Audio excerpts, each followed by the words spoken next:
Do you know Miami got skull drugged by Michigan State yesterday? And I know the tendency for a lot of people is to look at Miami because they're the program that perennially more is expected of than you eventually get, and you just want to trash Miami. But it's an interesting outcome here if you really think about it, and I got a lot of games to get to, so stay tuned.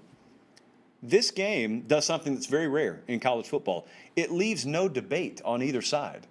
You look at Miami, and there's no way that you defend the product on the field right now. Even the most diehard of Cane fan does not defend the product on the field. Everyone thinks they should be better. And then on the other side, there's no one that could do anything but give massive amounts of credit to what Mel Tucker has done at Michigan State. I don't care how you feel about the programs. How could you disagree with those two sentiments right now? And if you'll think about where that program was, Michigan State, when Mel Tucker came in, a lot of people said, oh, they're massively overpaying for him, and this feels like a dead-in-the-water hire.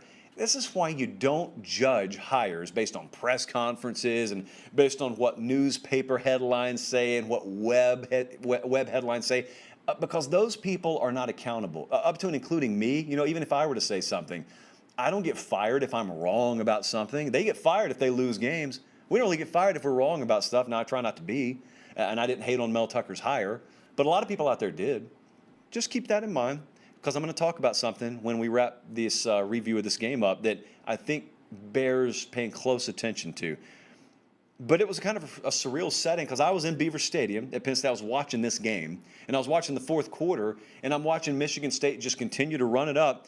And I considered how many advantages Miami should have. I was over on the Michigan State 24/7 board today. Most of you understood what I was saying. One of you horribly miscontextualized what I was saying. Miami should have a lot of advantage over you because the sport is built, geography is built to give Miami an advantage over Michigan State. And yet that staff at Miami has been there longer than yours. They are a Power 5 program with a rich tradition parked in South Florida, and you went in there with a second-year staff, and one of those years is a COVID year where they didn't even really get to do anything with their players, and they took it to Miami. Immense amounts of credit are due to Mel Tucker and his staff because of this. The Miami issues, if you've watched them this year, it doesn't take a rocket scientist to figure it out. It's one of the worst tackling teams in college football right now. The drop balls that we talked about at the beginning of the year, still an issue. You're looking at Manny Diaz's record right now on the screen from the time he's been at Miami, and it's not good. It goes 6-7.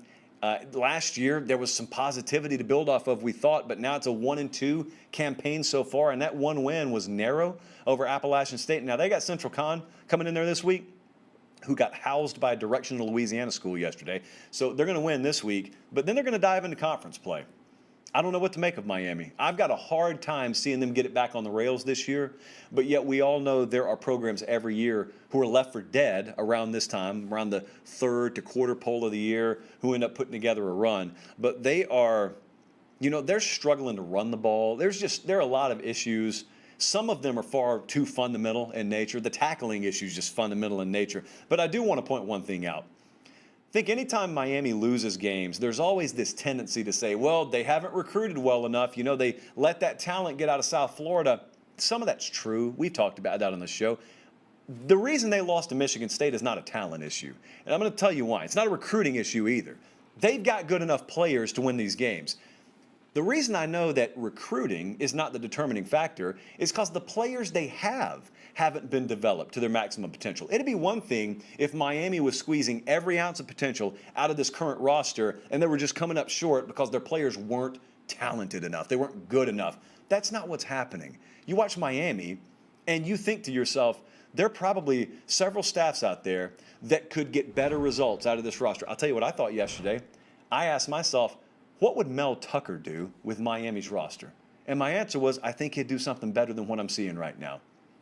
How can you say anything other than that? So again, I'm not one to immediately want to hit the dump button. I'm not calling for hot seat or fire or anything like that. But you do have to demand accountability. I don't think I'm telling anyone anything that Manny Diaz hasn't already told himself and told his staff.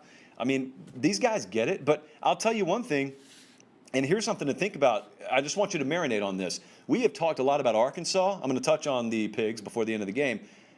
You need to think about the culture fit that's going on right here. Because Sam Pittman and that culture at Arkansas, they have meshed. That's PB&J. You listen to Mel Tucker talk.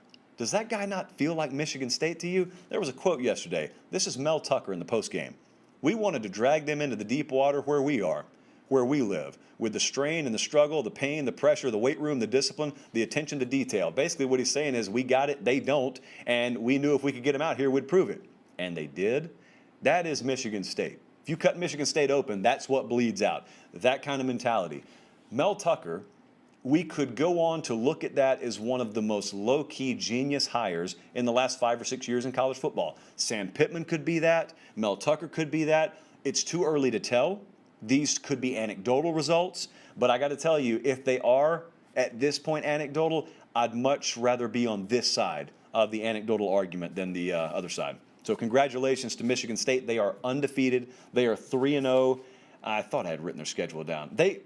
It's going to be interesting. Let me just say that. It's going to be interesting for Michigan State.